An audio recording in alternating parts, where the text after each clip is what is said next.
Welcome to Trojan Talk, episode 53. I'm Cole Purvis, joined as always by Troy Bolduc and Josh Pulsifer. And back on the Trojan Talk desk is our guy, Jeff Christianberry. We're in the quad box today. Quad box. So how are we doing today, boys? Excellent. I'm going to have to edit together a new quad box after this episode, so I don't know. I'll let you know later. We're doing good. We're doing good. It's Thursday. We're doing good. TA football, as we always start with, coming off of a 35-21 loss against Class C Levitt on homecoming. They went into the halftime break up 21-6. You were, of course, on the sidelines for that game. Troy and I had the broadcast. You were watching online. So we all got to see kind of what happened. Levitt really took over and imposed their will in the second half. What was the one thing that you guys kind of did wrong there in the second half to let that game slip away? Yeah, I mean, we preach consistency in our program, and the effort level and just our execution was not consistent as it was in the first half. First half we played perhaps one of our best halves of football all season. In the second half we played the polar opposite of that, and you saw what happened. I think from Levitt's standpoint, they kind of put the ball in the hands of the best player in the state of Maine, Noah Carpenter, their dual threat quarterback, can do it all. Was last year's reigning Gatorade Player of the Year. So, I think they kind of changed their game plan up a little bit and just said, let's give him the rock and let's see what he can do. And certainly, he does what he does best, and he dominates games. And again, credit to them. They came in here on a tough afternoon. We were at a packed full house for homecoming. Energy was high, coming off a great first half performance. They really came out and kicked our butts, so credit to Levitt. I mean, yeah, TA completely lost the momentum, and then they were just kind of crawling from behind. There was a bunch of costly penalties, and I know one of the big ones was kind of that roughing the punter call. That one, which potentially controversial because Carpenter kind of got hit a little late, but he kind of tucked the ball. It looked like he might run for it, and then he got hit. So I don't know, a little controversial, but I won't even comment on that. But still, big penalties nonetheless. They got a first down on that play, and then they ended up scoring a touchdown. And then obviously Noah Carpenter made big plays on the ground and through the air, and it's tough to win when you're giving up the big play. And Jeff, I know you've been watching this team all season long. What have been your thoughts so far as we're almost done the regular season? Well, it's interesting because there are a little similarity to the Patriots, and obviously not the record or anything else. Where I mention that is this because of the team. It doesn't have as many high-end superstars as it has in the past. There's just so little room for error, especially on offense. Like if you get a penalty for 10 yards. That could be the end of the drive. Whereas in past days you had, name the player that you could have, Anthony Bracamani, Andrew Libby that could break a play on every single play. And while TA has some great players on offense, a lot of inexperience coming into this year, and it just seems that, like in the second half of that game, once Levitt got up by 2 scores, it's like, gosh, what's the pathway to come back and tie this game? So I think that's really, in general, I saw a little bit. I was driving back to Maine, so I didn't see all of the second half, but it just seemed like once the ball gets rolling downhill, who's going to be that guy that's going to step up and say, I'm taking over this game on offense. I'm going to pound the rock, or I'm going to, break away for a 60-yard touchdown and change momentum. And I think first half you're able to kind of contain it, but once the halftime adjustments, when Levitt could see where the weaknesses were on TA, they were able to exploit that a little bit, and TA just didn't have an answer. And I think that's where I've seen in the losses, some of them tight, some of them not so tight, that it's just having that player or two that can just take over a game, either on offense or defense, which right now just hasn't happened. But on the positive side, unlike the Patriots, too, their season's over. TA's in great shape to get a high seed in the playoffs, and the way that Class A, look, they don't have to play Levitt again. Whatever happens at Bedford this week, they don't have to play them again. So you're just talking about Bonnie Eagle and maybe Portland or Oxford Hills, which all those games are close. So I think that's it's not time to get disappointed. Just disappointed in the effort in the second half, and you hope that if that starts happening again, that team has the mental fortitude to say, what, we're not going to let this happen again. Let's fight back. Start of the second half, Noah Carpenter breaks off a big run for the touchdown, and you're not thinking that's the end of the world because he's probably the best player in the state and he's going to make his mark on the game at some point, but then you go back and fumble and give him the ball right back. I'm not sure if that was the possession after, but it was shortly after. Then you go back to some individual moments where TA was really not super disciplined. There was a 3rd down and 10. Levitt had the ball up 7, deep into Trojans into their own territory. 3rd and 10, a perfect chance for the Trojans to get off the field and go back and tie the game. And they give up the big play. Will Keach, the receiver for Levitt, was awesome in this game. Made an absolutely incredible catch along the sideline, which it looks like in the replay, he did barely get a foot down. Just nothing Brady Kiesel could have really done about that one. He covered him very well. Just an incredible catch. So just some great plays by Levitt, and they're probably going to cruise to the Class C state championship. I would say so. They go through Oxford Hills and TA, beat both of those teams, also beat Lewiston, who's Class A. So they're an incredible team. But like you said, TA still a great chance, as good of a chance as anybody really to take home the Class A crown this year. As you mentioned, Bedford, New Hampshire this week, second year in a row that you guys have played them. Lost a close one at home last year. Bedford comes in 7-0. They're currently the highest seed in Division I, which is basically New Hampshire's version of Class A. What's one thing you guys are going to need to do this week, even if you don't come out on top, to get yourselves back on track for the final game of the regular season and then the playoffs after that? Yeah, we've had such a tough schedule this year. This might even be the best team we've played, to believe that. They're a very athletic team. Their line is athletic and big and strong. They don't have any huge guys, but they're just an athletic team up front. Their quarterback is an excellent thrower. He's going to throw the ball all over the place Friday night. They've got skill guys to complement him too. They have not had a close game this year in New Hampshire. They have blown out just about every single opponent. I think they've only been down once in the last 4 weeks at any point in a game. They've only punted once since September. They have not punted in the month of October. So just to kind of put that in perspective, they're a very dynamic team. They control the ball well. They can throw it when they want. They just had their homecoming last week. They won that as well at home. So they're a team that's on the rise in New Hampshire. They're definitely probably the top team in that Division I. And again, this is going to be a tough game. Talking about what do we want to look for? I mean, I think the consistency factor that we talked about earlier, we want to see that for 4 quarters. Can you compete with the upper echelon teams, not only here in Maine, like we did last week with Leavitt, but across the border too? There's a sense of pride as well for Maine teams. The Maine high schools, the records show, have not done great this year against our New Hampshire opponents. So this would be a nice way to kind of hopefully cap that Maine-New Hampshire series with a victory Friday night at Bedford. But it's certainly going to be a tough test, and we're just going to need to execute consistently, not turn the ball over. We got to protect better on the line. Defensively, we got to stop the run. There's a lot of things that you can look at after a loss. But it's one of those things where if anybody can come up with a defensive game plan, it'll be Coach Kiesel. Like he's been there before. The weather's going to be a factor. It looks like it's going to be rain the whole game. Which do they play on turf or? They do play on turf. Yeah. Okay. So, but we'll see how that goes. And look, I think in general, this game, a win would be awesome. Again, looking at the crab trees, which we may talk about in a second. It may not matter that big in the end. Obviously, get the win, it would help. I just think in general, though, the New Hampshire experiment should be done on for this year, because you saw earlier where this year, maybe you guys talked about it, where there was like a weather delay, and then the team's like, oh, we're not coming back because these games don't count for New Hampshire, but they do count for us in some circumstances. So I think now that Class A is getting a little bit beefier again with Portland and other teams that are playing up as they should, this should be the last year. I mean, it'll be fun.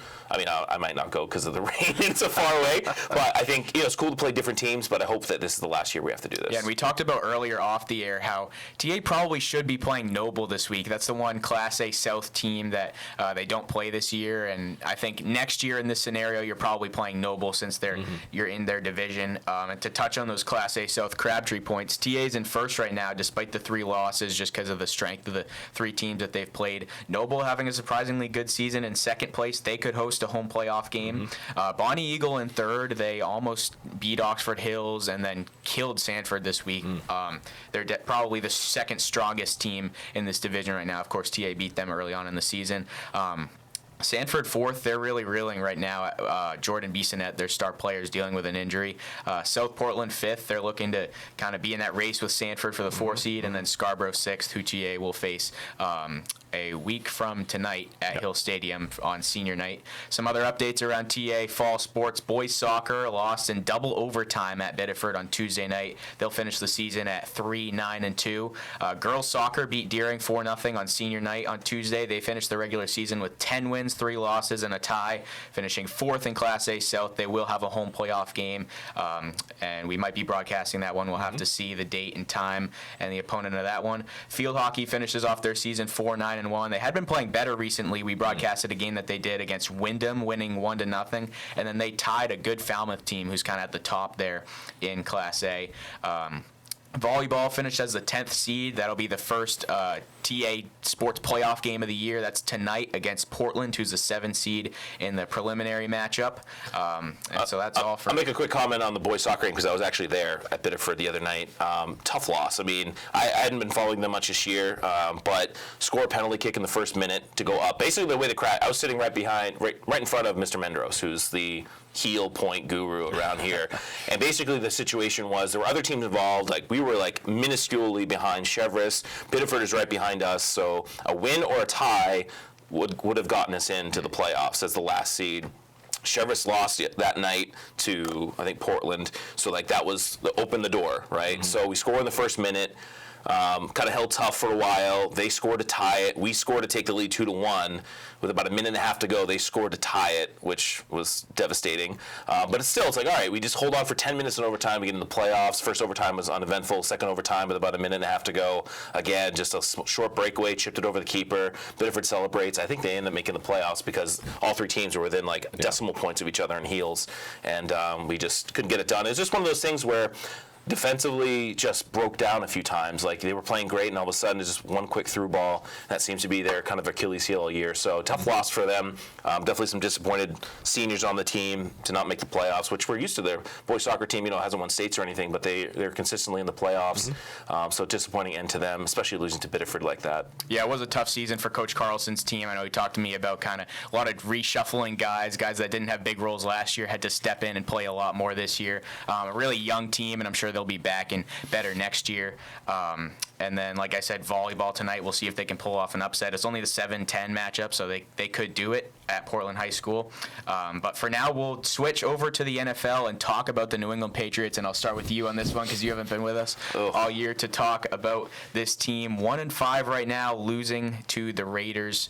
At least it was a close game in Vegas, and it didn't end the way it did last year at their stadium. Bar. But I was gonna say, I was at that Vegas. That is low. I was at that Raiders game last year. That was not good. So I'll give you the floor.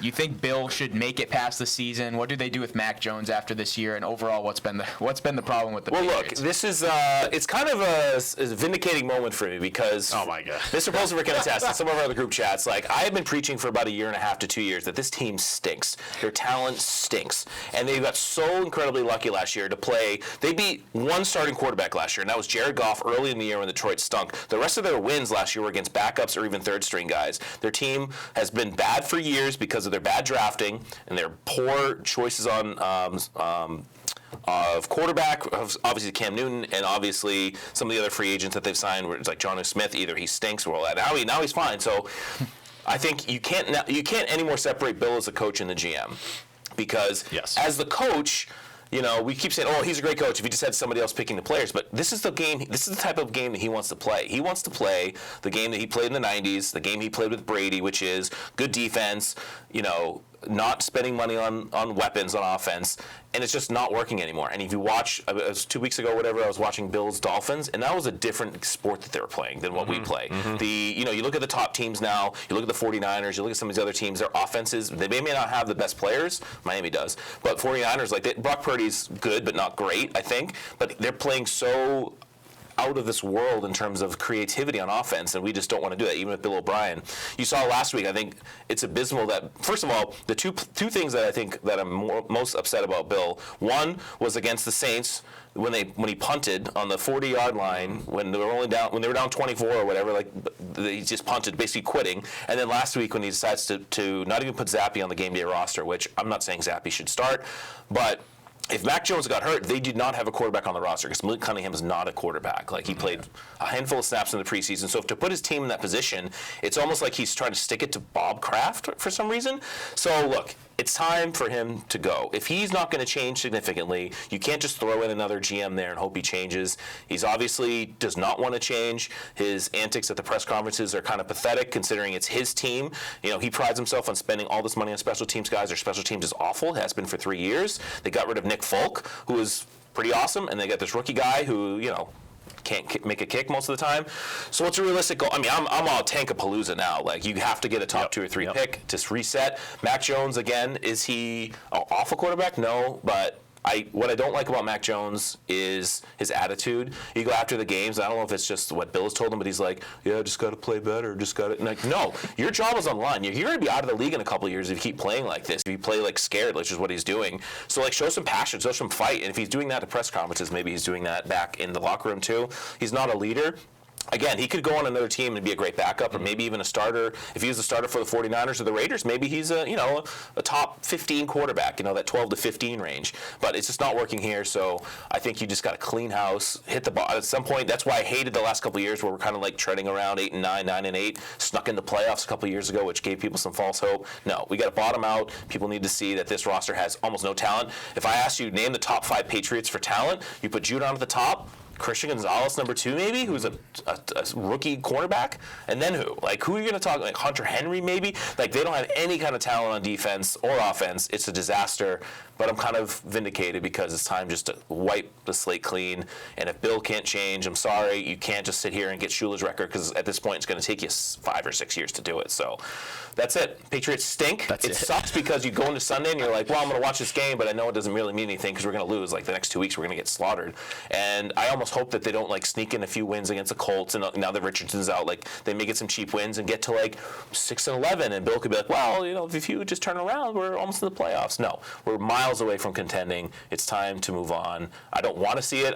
It sucks it has to end this way, but it's time. I'm not saying Gerard Mayo. I'm not confident that he's the answer, but change it up. Get Caleb Williams, get somebody else in here, because it's not just quarterback position. You need to redo the line. The fact that he went into the season, sorry, I'm just ranting here now. Yeah, no, not at all. The fact that he went into this season with this offensive line is an embarrassment to the franchise. To go with these personnel and Adrian Clem, who's not a good offensive line coach, he basically got fired by the Steelers. He does, he was never kind of just let him go last year. Basically, so like, okay. I mean, the Steelers in the middle of the season, the Steelers were like, yeah, if you want to go to Oregon, you go for it. And it's like, and the Steelers are an organization that does not fire people, and they were just like, yeah, go ahead. And then after 1 year, he leaves Oregon.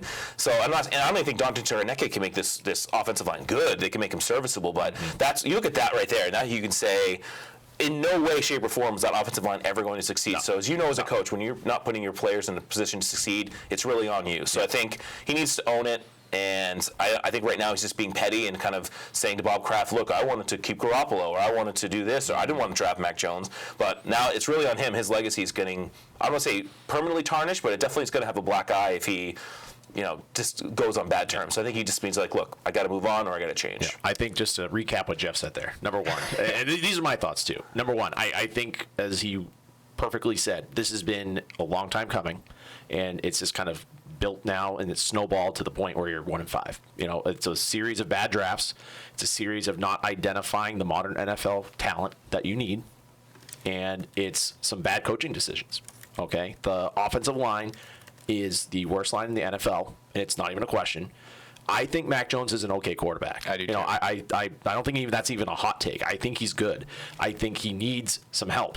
I was watching advanced analytics stuff on X or Twitter, and like he has like at sometimes 1.3 seconds to get the ball off before he's being sacked. Like that's inexcusable. That's just inexcusable. I don't know if it's a scheme thing.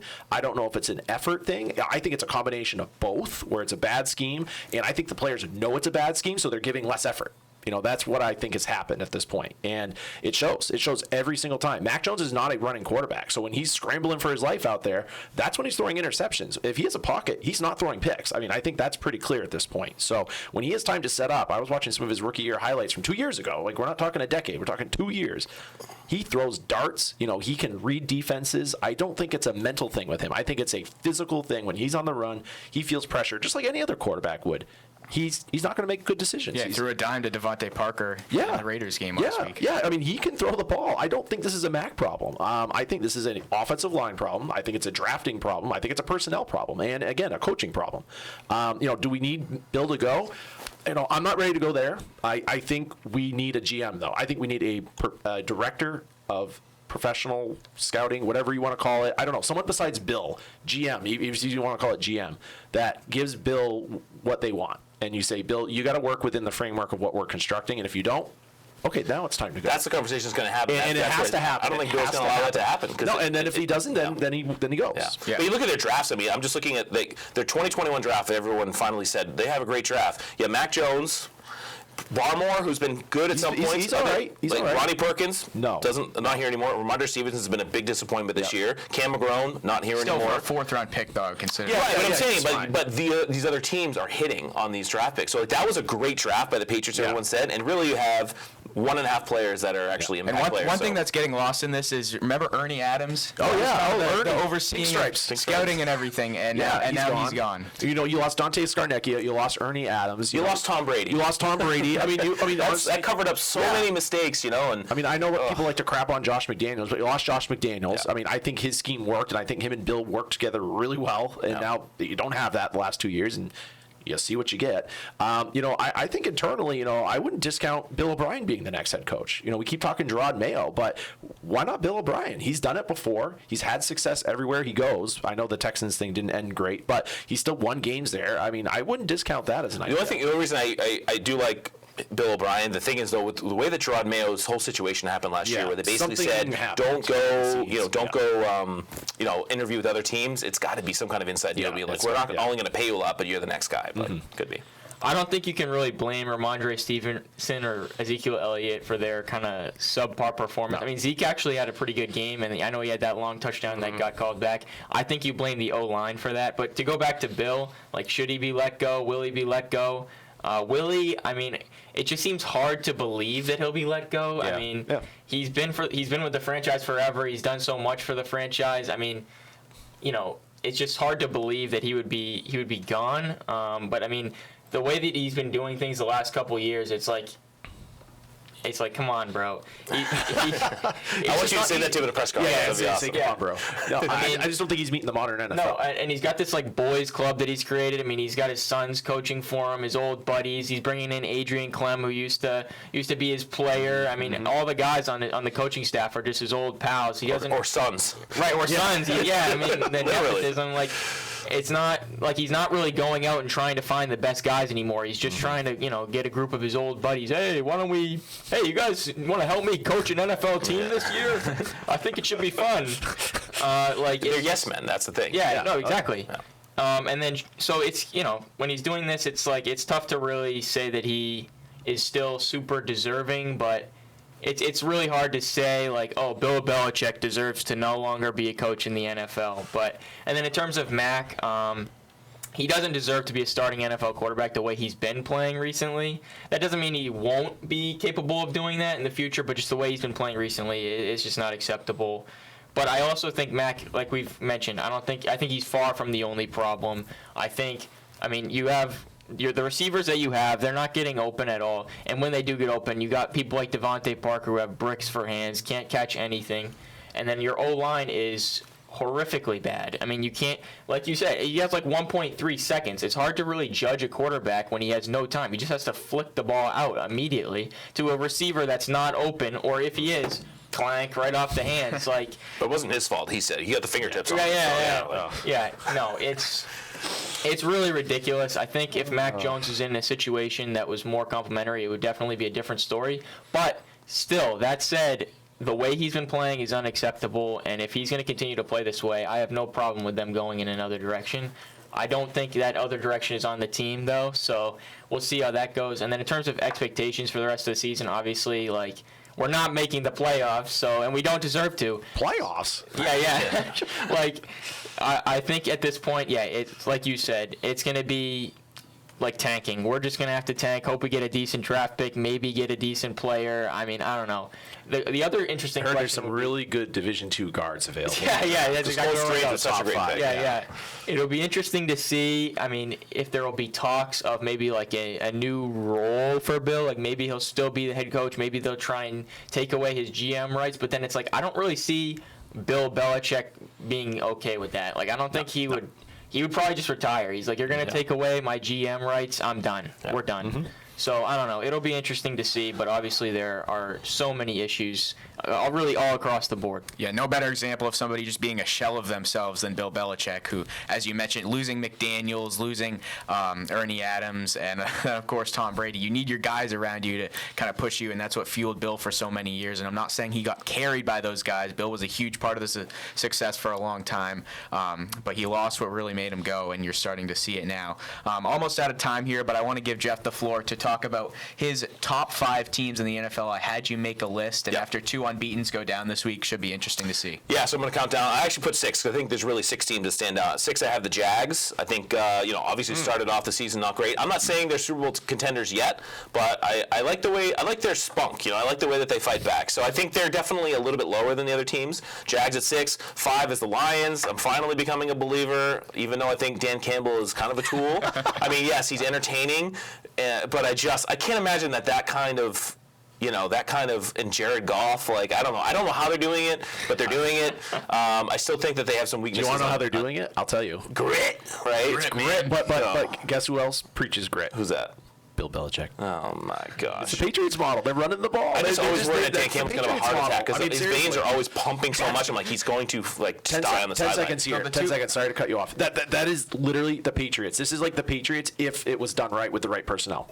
Just going to say. You're saying so he should be the next coach of the Patriots? No, I'm just saying they drafted the right players to execute that concept. Yeah. Number 4 is the Chiefs. I still think they're, I would still, if I had to put money on who's going to the Super Bowl, I'd still put the Chiefs because it's Mahomes and he's great. I still think their weapons aren't amazing, especially on offense. Besides him, obviously, and Kelsey. So I think they have some weaknesses there. 3, the Eagles. I saw them in person week 1. Besides the tush push, which is revolutionary, which I hate. I think they should outlaw it. That's for another day. I think they're up there. I don't know. I'm not sold yet on Hurts to be able to win a Super Bowl. 2 is the Dolphins. They have a ridiculous amount of weapons. Mike McDaniel is one of those guys where if he was my coach, I'd probably love him. He could get annoying. If they start losing, that shtick that he has might get really annoying. Yeah, but right now, I'm already but you annoyed. watch him and it's like, oh my gosh, he knows how to. His offense is so creative. And then number 1 is the 49ers. See, I have a hatred against McDaniel. Yes. And I want the Dolphins to be on Hard Knocks so badly because I just can't imagine that guy, motivating a group of NFL athletes. I can't picture it. I've seen some videos of him being okay in the locker room after a win, but I don't know. I think he has some weird OCD or something to where he's like a nerd and the thing that he's good at is taking apart a defense and assembling an offense. I just can't see how that guy is leading a group of men 300-pound NFL players. I don't know. It's weird to me. The personality doesn't seem to fit what you're talking about. I agree. No. I got the 49ers number 1. I know both I don't know they lost last week. And certainly when you take away Debo and McCaffrey, they're not the same team. But 49ers Dolphins would be a heck of a Super Bowl. It'd probably be really high scoring. One omission I put on there, the Bills. I think the Bills are in trouble. And I think what you're seeing is what the Patriots did a little bit too much with Tom Brady is besides Diggs, their offense says nothing. They don't even try to run the ball. And Josh Allen is great, but he also will make mistakes if you make him the primary runner of the ball. So I think the Bills can definitely step up, but I think they get some flaws. So that's my top right now. I'm sticking to it. All right. Any thoughts on that? Any big disagreements? The Niners could be undefeated if they made a kick. So yeah. Niners number 1, absolutely. They are the easy top Super Bowl favorites right now. Which I'm not a fan of Shanahan either. I like him. I like him a little bit more. But Yeah, I don't have any problems with that. I agree. 49ers on top for sure, and Miami is really good as well. and the worst team's the Panthers. Patriots are down there. The I was Panthers. gonna say, we're never going to get the Patriots. The Panthers are that bad. I don't know. Bryce Young doesn't look so great compared to C.J. Stroud either. So. No. All right, that's going to do it for this week's Trojan Talk. It was a great episode. Got a lot of Patriots talk in there. We'll see you next week for another episode, and have a great day, everybody.